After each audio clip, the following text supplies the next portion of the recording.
За да бе, приятели, първо искам да уточним за акустиката. Не е много добра, затова най-вероятно ще добавя някаква музичка за фон. Второто нещо е, малко съм настинал, така че най-вероятно ще има 5, 6 или 2 видеа, зависи колко успея да заснема тези дни, в които ще звуча като Батман, по-скоро Дарт Вейдър, но смятам, че ще го преживеете.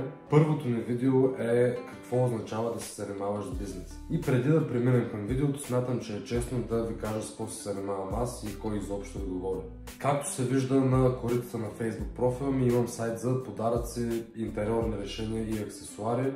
И вместо само да ви приказвам, направо ще ви покажа. Вече внасяме доста неща и тепърва ще внасяме все повече, така че асортимента няма да е само дървен, но това са някои от основните неща, които правим. Закачалки, карти за стена, аксесуари, пепелници, дъски за рязане.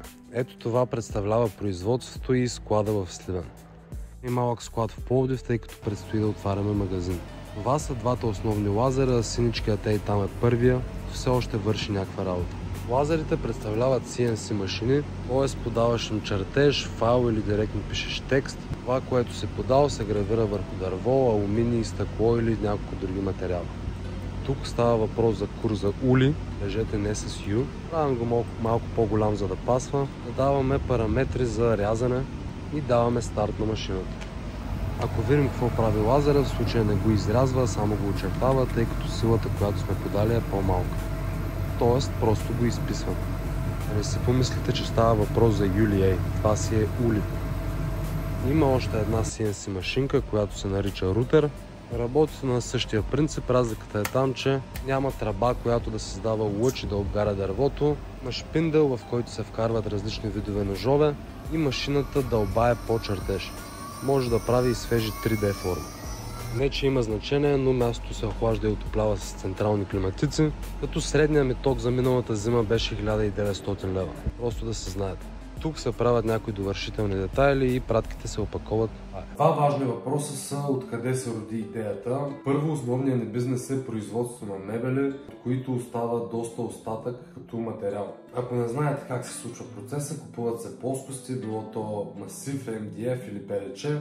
Когато клиент направи поръчка, се прави разкройка на материала, който ще се използва, пуска се на една режеща машина и остават парчета, които не се ползват. С годините се натрупа доста материал, който е скъп, но реално не може да се ползва за големи поръчки, като кухни, модулна мебел, спални, и реши да направя нещо странично, за да оползотворя материала.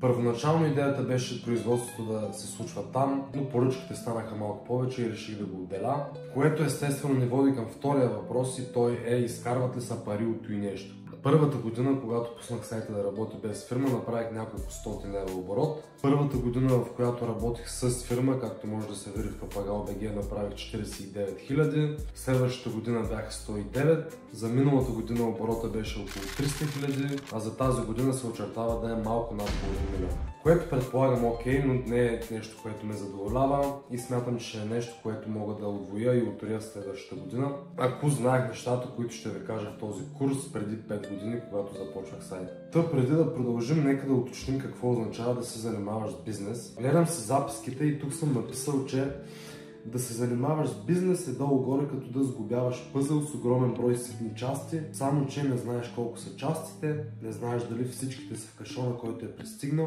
няма картинка на опаковката как ще изглежда пъзела и накрая не знаеш дали ще успееш да го сглобиш. Знаеш само, че ако искаш да имаш някакъв шанс пъзела да стане, трябва да продължиш да сглобяваш. А и парченцата се мърдат от време на време и трябва да ги наместваш или да ги махаш и да търсиш нови на тяхно място от кашона. Вярно е това, което съм написал, но не знам каква поетична вълна ме е хванала. Общо взето е доста комплексна група от дейности, не е задължително да е сложна, но със сигурност е комплексна и трябва да умееш да правиш доста неща и да решаваш проблеми от различно естество. Различни хора са ме питали: добре, какво точно правиш ти във фирмата? На някои от тях, като им кажа абсолютно всичко, какъвто е отговорът ми почти винаги, им става смешно и обикновено им става смешно, защото те са в корпоративния свят, имат си определена позиция и няколко задачки за деня, които ти като собственик на бизнес трябва да си свършил, докато си пиеш кафето сутринта преди да прибереш към същинската работа. Най-важното според мен е, че бизнесът е създаден от хора за други хора и трябва до някаква степен да умееш да разбираш обществото, в което живееш. Общо взето, как се случва комуникацията между различните страни. Във всеки отдел на бизнеса ще имаш различни хора и по-скоро различен тип хора, като всеки отдел от бизнеса е толкова важен колкото и другия и няма как бизнесът ти да съществува без някой от отделите. Независимо дали имаш по 50 служители на отдел или си само ти с 2-3 човека. Освен служителите, имаш и доста други заинтересовани от бизнеса ти страни, като кредитори, доставчици, счетоводство, съдружници, държавни органи, на които ще трябва да отделяш някакво внимание и време според зависимост от типа бизнес, който притежаваш. Като казах тип бизнес, другото важно нещо е ежедневието и задачите ти ще са доста различни спрямо типа бизнес, в който си избереш да влезеш. Ако, например, си решил да се занимаваш с производство, трябва да си готов за няколко неща. Първо, имаш по-малка мобилност. Дори да имаш служители, аз, например, имам 2, бяхме 5, но просто автоматизирах голяма част от процесите, махнах доста продукти, които изискаха физическо сглобяване и труд. Въпреки това си сравнително вързан за производството, защото трябва да си тук, имаш отговорност към хората, към машините, към доставчиците, трябва да решаваш проблеми, когато изникнат. Трябва да контролираш инвентара, доставките, качеството на продуктите, които излизат. Предимствата на това да имаш производство е, че виждаш физически продукт, което ти носи някакво удовлетворение в края на деня, поне на мен. Имаш по-висока на бариера за конкуренти, това ще е нещо, за което ще говорим в маркетинга. И маржовете ти, т.е. процента печалба, потенциално са по-високи. Още няколко проблема са чисто от към разход, имаш някакъв начален капитал, който трябва да вложиш. Имаш някакви постоянни фиксирани разходи, като наем, ток, заплати. Мащабирането на бизнеса или растежа на бизнеса също ти е по-капитал зависим. От друга страна, ако си решил да се занимаваш с дигитален бизнес, там предимствата са, че си доста мобилен, можеш да работиш от всякъде, можеш да избереш номадски начин на живот. Работното ти време е гъвкаво, но естествено конкуренцията също ще е по-голяма. Ежедневието ти до голяма степен ще е свързано с лаптопа ти, може би без много физически контакт, в зависимост от това как се подредиш нещата, което ще ти повлияе. Поне на мен би ми повлияло. Трябва да си готов за това, че малко или много ще влезеш в профила на човек от твоята индустрия.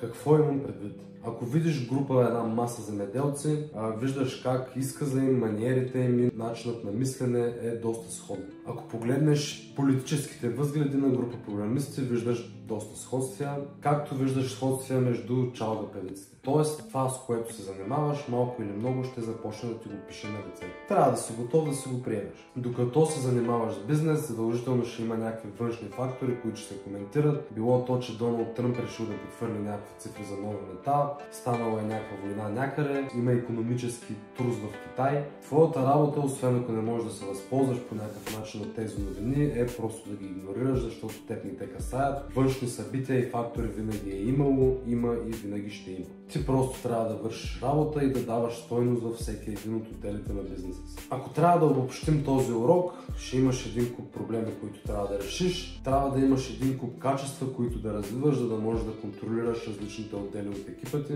Винаги ще има някакъв стрес и някаква несигурност от някъде и ти просто трябва да не спираш да работиш въпреки това. Общо взето, това е бизнеса. Звучи доста забавно, не? Ай, чао!